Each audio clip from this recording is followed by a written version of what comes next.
காக்கா என்ன பண்ற? காக்கா வருதுன்னா சோறு வச்சு கூப்பிடணும் இல்ல, அதான் சோறு வச்சு கூப்பிடுறேன். நாம என்ன அம்மாவுக்கு சாமியா கூப்பிடுறோம், காக்காவுக்கு சோறு வைக்க பீர் வைக்கிற? இது கோர்ட்டியா? கோர்ட். காக்கா காக்கா காக்கா. ஐயா சாமி வந்திருக்காரு, யாராவது கால் கழுவி விடுங்க. வேண்டாம், அவர் இன்னும் 6 மாசம் கைக்கு வந்து கூப்பிட போட்டு கால் கழுவி விடுறதுக்கு இதெல்லாம் வீட்லயே செஞ்சு தர மாட்டீங்களா? நான் அதை சொல்லவில்லை, குருவின் பொற்பாதங்களை கழுவினால் உங்களுக்கு புண்ணியம் கிடைக்கும். ஏடா நானே ஜாமீன் கிடைக்குமான்னு யோசிச்சு நிக்கிறேன், நீ நானா புண்ணியம் கிடைக்கும் அலுமினியம் கிடைக்கும் ஏமாத்தினாங்க. காக்கா சாமியார், உங்க மேல 18 வழக்குகள் இருக்கு, இதுக்கு நீங்க என்ன சொல்றீங்க? அதெல்லாம் பொய் வழக்கு, என்னை நம்புங்கள். ஏனென்றால் நான் எல்லாவற்றையும் துறந்தவன். எல்லாவற்றையும் துறந்தவன்னா போலீஸ் வரும்போது ஏன்டா கதை மூடிட்டு உள்ளுக்குள்ள இருந்த கதவை திறந்து வைக்க வேண்டியதானே? அப்பொழுது எனது கட்சிக்காரர் ஆண்டவரிடம் பேசிக் கொண்டிருந்தார். யுவரான என்னவோ பக்கத்து வீட்டு ஆண்டி கிட்ட பேசிட்டு இருந்த மாதிரி காக்கா.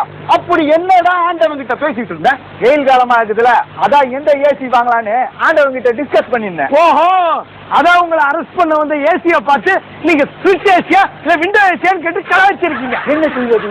ஆண்டவன் ஆட்டி வைக்கிறான், நான் ஆடிக்கொண்டிருக்கிறேன். ஆண்டவன் நான் டான்ஸ் மாஸ்டரா, அவன் ஆட்டி வச்சா நீ ஆடுறதுக்கு? ஆமா, உங்க ஆசிரமத்துக்கு ராத்திரி நேரத்துல குஜிலிங்க எல்லாம் வருதானே? குஜிலியா? அப்படி என்றால் கொட்டே குட்டுலாம் பண்றதெல்லாம் பண்ணிட்டு கேள்வி வேறையா? பொண்ணுங்கயா பெண்களா? இருக்கவே இருக்காது, அதெல்லாம் மாயை. என்னடா நாய? மாயை மாயை. புனரா யுவரானர். யுவரானர், இவன் ஒரு பெண்ணை சின்ன பின்னப்படுத்தி விட்டான். அவர் சின்ன பின்னமாக்கியது அந்த பெண்ணை அல்ல, இந்த பெண்ணை. ஏண்டா உனக்கு பேசுறதுக்கு பாயிண்டே இல்லைன்னு பால் பாயிண்ட் பெண்ணை காமிச்சு கோர்ட்டே கலாய்க்கிறியா? நோ யுவரானர், எனது கட்சிக்கார ஒரு அப்பாவி, அவர் வாயிலை விரலை வைத்தால் கூட கடிக்க மாட்டார். கேளுங்க பாருங்க, பாத்தீங்களா பாத்தீங்களா வாயில விரல வச்ச கச்சார. நீ காலை நோண்டிட்டு அதே வரல கொண்டு அவர் வாயில வச்சா எப்படா கடிப்பான்? ஒரு சிக்கன் பீஸோ மட்டன் பீஸோ வச்சு நல்லா கடிப்பான். என்னது மாமிசமா? பின்ன அழிஞ்சுக்கிறா சம்மாடா. சிக்கன் மட்டன் மாமிசம் தான்டா. ஐயோ, அதே என்னை கடிக்க சொன்னீர்கள். அபச்சாரம் அபச்சாரம். பண்றதெல்லாம் விபச்சாரம், ஆனா வாயில இருந்து வரது அபச்சாரமாடா. விபச்சாரம் விபச்சாரன்றீங்களே, அதுக்கு ஏதாவது ஆதாரக்குதா?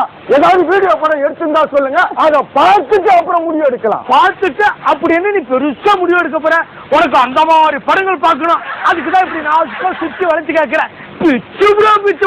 மிஸ்டர் காக்கா சாமியார், உங்க ஆசிரமத்து பாத்ரூம்ல கேமரா இருந்ததா சிபிஐ கண்டுபிடிச்சிருக்காங்க, அத பத்தி என்ன சொல்றீங்க? ஓ, கேமரா அங்கதான் இருக்குதா? நான் காண அங்கேயும் இங்கேயும் தேடி இருந்தேன், கேமராவை கண்டுபிடிச்சு கொடுத்ததுக்கு ரொம்ப தேங்க்ஸ். பாத்ரூம்ல எதுக்குற கேமரா வச்சா? கேமராவை அங்க வச்சு என்ன கேட்டா? கேமரா மேன போய் கேளியா? நான் டைரக்டர், இவர் பெரிய ஹாலிவுட் டைரக்டர், அப்படியே போட்டேன்னா ஓ படாதே மகனே, ஒன்னு போட்டோன்னா செவில்லாம் பேந்துக்கும். நீ ஊர்பட்ட பொண்ணும் கூட சகாசம் வச்சிருக்க, என்ன பார்த்து மகனேன்னு சொன்னா ஊருக்குள்ள என் குடும்பத்தை பத்தி என்ன நினைப்பாங்க? அவரை யாருன்னு நினைச்சுக்கிறீங்க? மக்களுக்காக அவதாரம் எடுத்தவர். இவன் என்ன புதுசா எடுக்காது, இவன் மிஞ்சி போனா நடு ரோட்ல பிச்சை எடுப்பான், அந்த காசை வச்சு ஃபுல்லா குடிச்சுட்டு வாங்கி எடுப்பான். அவரை பத்தி என்ன நினைச்சுக்கிறேன்? அவர் நினைச்சா வாயிலிருந்து குங்குமம் எடுப்பாரு.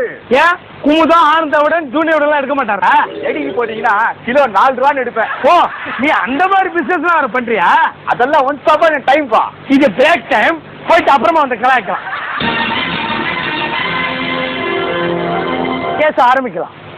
மிஸ்டர் காக்கா சாமி, இதுவரைக்கும் சாமி கிட்ட யாரும் பேசினது இல்ல, ஏன் பார்த்தது கூட இல்ல. ஆனா நீங்க சாமி கிட்ட பேசினு புள்ளிட்டு சுத்திட்டு இருக்கீங்க. அப்ஜெக்ஷன் யுவர் ஆனர், இவர் சாமி கிட்ட பேசுறேன்னு யார் சொன்னது? கார்த்திகை மாசமானா சபரிமலைக்கு போற எல்லா சாமிகளும் கூப்பிட்டு வச்சுட்டு பேசிட்டு இருப்பாரு. யாராவது சூப்பர் ஸ்டார் ரஜினிகாந்த் பஞ்சிட்டால பேசாரு, இவர் கை தட்டி ஆர்வம் பண்றாரு. நான் தான் சார் அக்கா பையன் பாத்தியாங்க. கை தட்டுறதுக்குன்னா இவன் அவங்க அக்கா பையனை கூட்டு வந்திருக்கான். எதுக்கா கூட்டு வந்த? அதனால சொல்றேன் சார், ஜட்ஜி வழி கால் அடிக்கிறாங்க, வாடா உன்னை சேர்த்து கூட்டு வந்தாரு, நீங்க ஏந்து போயின்னு வச்சுங்க கபார்னு வந்து உட்காந்துருவேன். இது என்ன கொளுத்து வலை கால் எடுக்கிறாங்க? இது என்ன போஸ்ட் தெரியுமா? சச்சுடா சச்சு. சின்ன பையனை ஏமாத்து கூட்டு வந்திருக்கா? மிஸ்டர் காக்கா சாமி, போன வருஷம் நவம்பர் மாதம் 10ஆம் தேதி நைட்டு உங்க ஆசிரமத்துல பாம்பு அடிச்சுது, அதுக்கு உங்களுக்கு சம்பந்தம் இருக்குன்னு நான் சொல்றேன். சொல்லிக்கோ. எப்படி சொல்றேன்? என்னடா 11ஆம் தேதி தீபாவளி அன்னைக்கு பாம்பு வெடிக்காம பலூனை ஊதி ஊதியா வெடிப்பாங்க.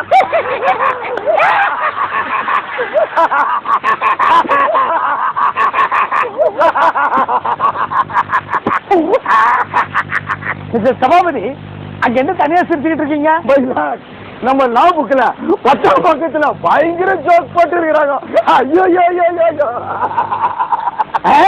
எங்க அந்த புக்கு கொண்டு வாங்க பாப்போம்.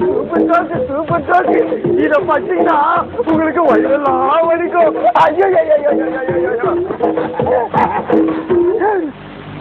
ஏய், இங்க எவ்வளவு பெரிய கான்ட்ரவர்சியான மேட்டர் போயிட்டு இருக்கு.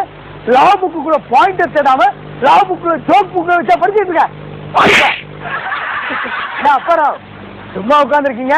சாப்பிட்டதுக்கு பில்லு வரலையா? என்ன சொன்னீங்க மைலாட்? அந்த வாதாடியா? Okay myeloid. ஆமா, நான் எதுல விட்டேன்? நீ ரேஸ்ல விட்டுருப்ப, ஸ்டூதிலையும் விட்டுருப்ப. இதெல்லாம் ஏன்டா கேட்கிறேன்? Sorry myeloid. மிஸ்டர் காக்காசாமி, உங்களுக்கு சக்தி வரணுன்றதுக்காக நீங்க